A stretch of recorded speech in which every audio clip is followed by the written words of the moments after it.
सबसे पहले यह फ़ोटो वीडियो को आप देखिए, उसके बाद सारी घटना से रूबरू कराते हैं। ये इतनी हृदय विदारक घटना है कि देखकर देखिए।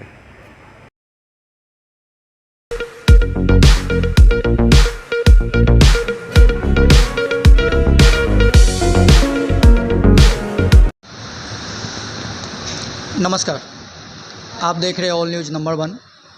मैं संवाददाता जयंत कुमार। आज मुद्दा का विषय है अंतर्जातीय विवाह और गृह कलेश, जिसे डोमेस्टिक वायलेंस भी कहते हैं। और कहीं न कहीं इन दोनों का चोली दामन का साथ है। वो कैसे है?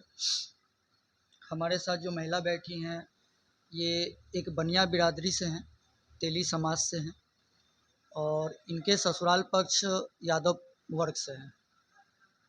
तो इन दोनों का लव मैरिज होता है, उनसे उत्पन्न एक बच्ची भी है। और इन दोनों का जो अंतर्जातीय विवाह है, गृह कलेश में, डोमेस्टिक वायलेंस में कैसे बदला, जिसके कारण आज इनका घर गृहस्थी पूरा तबाह है। और ससुराल पक्ष के इनके ससुर, भैंसुर, इनकी गोतनी इस तरीके से इन्हें त्राहिमाम कर रही हैं कि किसी तरह से इनका शादीशुदा ज़िंदगी अलग हो जाए, पति छोड़ दे, घर से निकाल दे। मतलब इतना मजबूर कर दिया गया है कि उन लोग से जो इन्हें प्रताड़ना तो मिल ही रहा है और इतना मजबूर किया जा रहा है कि इतना मजबूर हो जाओ कि तुम खुद कुछ रास्ता चुन लो। तो चलिए बात करते हैं, आखिर पूरा मामला है क्या। अपना परिचय बताएं। मैं मीनू कुमारी नाम हुआ मेरा। मेरे पति का नाम रविशंकर है। मैं पटना हाई कोर्ट में एडवोकेट हूँ। ओके, तो कहानी आपका जो जीवन में उथल पुथल हुआ है, कैसे क्या हुआ क्या? जब से मैंने 2018 में ये निर्णय लिया कि अंतर्जातीय विवाह करूँगी और अपने हस्बैंड से मेरी जो शादी हुई, तो उसी समय से दोनों परिवार तो स्वीकार नहीं किए थे। लेकिन फिर उसके बाद हम लोग इंडिपेंडेंट थे, हम और मेरे हस्बैंड काम वाम करते थे अपना। तो जब हमने अपनी शादी की और हम लोग अपने ही लेवल पे शादी कर लिए थे, अपने करीबी परिजन और अपने करीबी परिवार लोग के बीच में, तो उन्होंने हमारी शादी, मेरे ससुराल वालों ने एक्सेप्ट भी कर ली। देखा कि हम लोग काफ़ी प्रतिष्ठित संस्थान से हैं। पटना हाई कोर्ट में मैं एडवोकेट हूँ। मेरा परिवार का बैकग्राउंड उन्हें पता चला कि मैं उप महापौर की बेटी हूँ, काफ़ी संपूर्ण हूँ अपने मायके से। तो उनको लगा कि दान दक्षिणा मिलेगा, आएगा, लड़की घर में आएगी, तो मुझे स्वीकार कर लिया गया, जो कि सामाजिक तौर पे दिखाया गया कि स्वीकार नहीं है। लेकिन मुझे फ़ोन पे कह दिया था मेरे ससुर जी ने कि गार्जियन है। तो मैंने कहा कि गार्जियन भी मेरे माँ नहीं तैयार है, मैं असक्षम हूँ किसी गार्जियन को प्रस्तुत करने में। तो उन्होंने बोला कि ठीक है, शादी करो, हम लोग बस सामने नहीं आएंगे, लेकिन शादी करो। फिर शादी हो गई। मुझे शादी के तत्काल हमें लगा था कि हमें अपना जीवन खुद ही यापन करना पड़ेगा, हमें मुझे ससुराल नहीं जाने मिलेगा।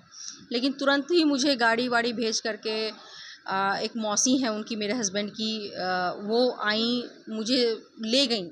मैंने बोला कि मुझे लगा कि शायद मुझे एक्सेप्टेंस नहीं, लेकिन नहीं, मुझे ज़बरदस्ती ले आया गया।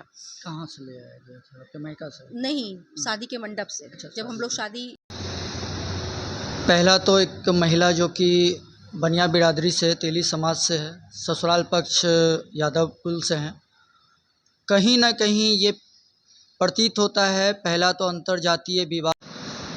अभी आपने बताया कि आपके ससुर जी कैंसर पेशेंट हैं, दिमागी संतुलन ठीक नहीं रहती है और केस मुकदमा जो कि झूठा या ज़बरदस्ती का ये करने के लिए उनसे अंगूठा लिया जाता है। तो कहीं ना कहीं आपके भैंसुर या आपके ससुराल पक्ष वाले आपके ससुर से अगर प्रॉपर्टी वगैरह के पेपर पे या किसी भी तरीके का अगर वो अभी पुलिस मुझे काफ़ी तंग कर रही है और बराबर दरवाजे खटखटा के आती है, बोलती है कब खाली कर रहे हैं, कब खाली कर रहे हैं, सामान रोड पे फेंक देंगे। कंकरबाग थाना। जी, क्या कहना क्या उन लोगों का? कि सुप्रीम कोर्ट का ऑर्डर है, आप मकान खाली कीजिए, वरना सामान रोड पे फेंक दी जाएगी, मजिस्ट्रेट बहाल हो जाएगा, आपको रोड पे आना पड़ेगा। तो इस तरीके से काफ़ी मानसिक रूप से हमें परेशान किया जा रहा है। मैंने बोला कि अभी मेरी किडनी स्टोन की ऑपरेशन हुई है, फाइब्रॉइड इशू है, हेवी ब्लीडिंग की मैं शिकार रहती हूँ अभी। मैं बहुत स्लो हो चुकी हूँ अभी। मेरे हस्बैंड जमालपुर में पोस्टेड है, बैंक में है। संडे आते हैं तो ही हम पैकिंग कर पाते हैं, तो थोड़ा-सा मुझे मोहलत दी जाए, छोटी बच्ची है। अभी मैं पूरी तरह से अस्त-व्यस्त हो चुकी हूँ और कहीं पे भी तो आपके ससुराल पक्ष वाले जब कोर्ट न्यायालय से ऑर्डर लेके आए और आपको क्षेत्रीय थाना जो है आपका वो बोल रहा है इस तरीके से, तो इस बात की पूरी जानकारी आप थाना वाले पे जाके जानकारी नहीं दी है? जी हाँ, मैंने सारा एप्लीकेशन डाला है वहाँ पे कि मेडिकल भी लगाया है मैंने कि मेडिवर्सल में मेरा इलाज चला है और फिर से सेकंड ऑपरेशन मेरा प्लान्ड है, तो थोड़ा-सा इस स्थिति को देखी जाए। तो वो बोलते हैं कि आप कोर्ट का ऑर्डर है मैडम, हम लोग कुछ नहीं कर सकते, आपको निकलना ही पड़ेगा। आप जैसे अपने सिचुएशन को समझिए, आपको अपना खुद ही हैंडल करना पड़ेगा, हम कुछ नहीं कर सकते।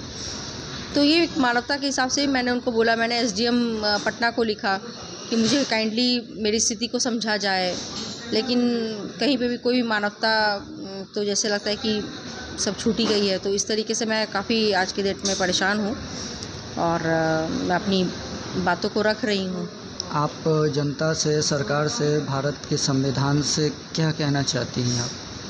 यही कि एक महिला को विभिन्न तरीके से परेशान किया जाता है। हमारे लिए कानून तो बना दिया गया है, डोमेस्टिक वायलेंस, तो महिला राइट ये वो, लेकिन घूम फिर के इसको बर्बाद भी कर दिया गया है। और सीनियर सिटीजनशिप उन लोगों के लिए है जो सही में परेशान है। सीनियर सिटीजनशिप एक्ट इसलिए लाया गया कि बूढ़े बुजुर्ग को सुरक्षा दी जाए, ना कि उसका मिसयूज़ किया जाए। मेरे केस में इसको पूरी तरीके से मिसयूज़ किया गया है। सीनियर सिटीजनशिप जो उनके रक्षा के लिए है कि अगर कोई बेटा बहू उनको खाना नहीं देता हो, पीना नहीं देता हो, तो उनके लिए मेंटेनेंस ट्रिब्यूनल है ये। इसको एविक्शन करवाने का यहाँ पे अधिकार दिया गया है। तो वैसे केस में होता है कि जहाँ पे उन शर्तों को नहीं मानते हैं बच्चे लोग, हमारे यहाँ पे मल्टीपल प्रॉपर्टी है, वहाँ पे जहाँ पे सीनियर सिटीजन एकदम ही असक्षम है अपने आप को, यहाँ पे हमारे 8-9 लाख रुपया किराया आता है हमारे होटल से, वो अपने आप को अच्छी तरीके से अपना इलाज करा रहे हैं, दिल्ली बॉम्बे सब जगह जाके उनका इलाज चल रहे हैं। हम लोग उस पर कहीं नहीं रोकते, ना हम किराया लेते हैं, हम बस एक कमरे का छत मांगते हैं अपने लिए।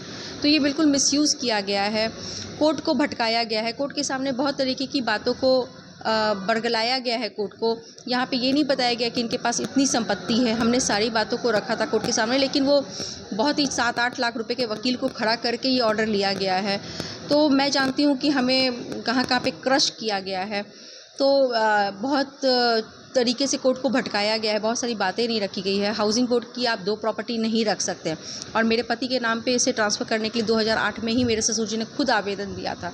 इन सारी बातों को हम रख नहीं पाए कोर्ट के सामने, क्योंकि हमारे पास उतने पैसे नहीं थे कि हम वहाँ पे सीनियर वकील खड़ा कर सकें।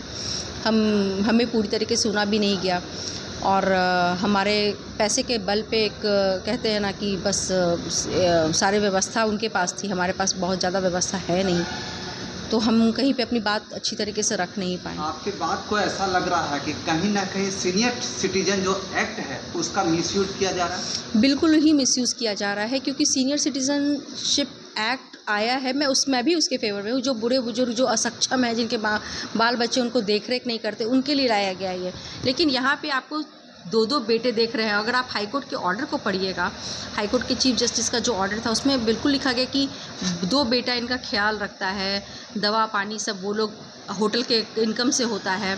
हम बस 3 कमरे में अपनी बच्ची के साथ रह रहे हैं, और 17 कमरा 25 दुकानें का किराया सारा इनके पास रहता है।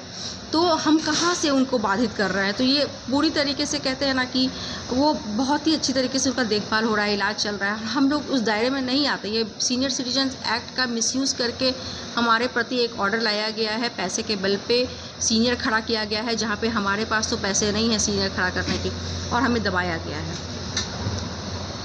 तो जैसा कि आप लोगों ने देखा कि कहीं ना कहीं ये साबित हो रहा है कि पहला तो अंतर्जातीय विवाह, महिला बनिया बिरादरी से, तेली समाज से हैं, इनका परिवार ससुराल पक्ष यादव कुल से है, और इसी चीज़ का घरेलू हिंसा में तब्दील करते हुए इनके बताए अनुसार ससुराल पक्ष का जितनी भी प्रॉपर्टी है, तो ये चीज़ प्रमाणित होता है अंतर्जातीय विवाह और प्रॉपर्टी हासिल करने के सोची समझी साजिश है, जिसमें सीनियर सिटीजन भारत के संविधान का जो एक्ट है, उसी एक्ट को हथियार बनाकर आजमाया गया है, इस्तेमाल किया गया है।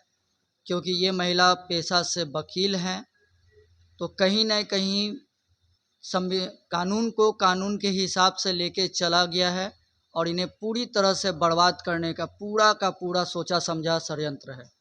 आप बने रहिए संवाददाता Jayant Kumar all news number 1 के साथ।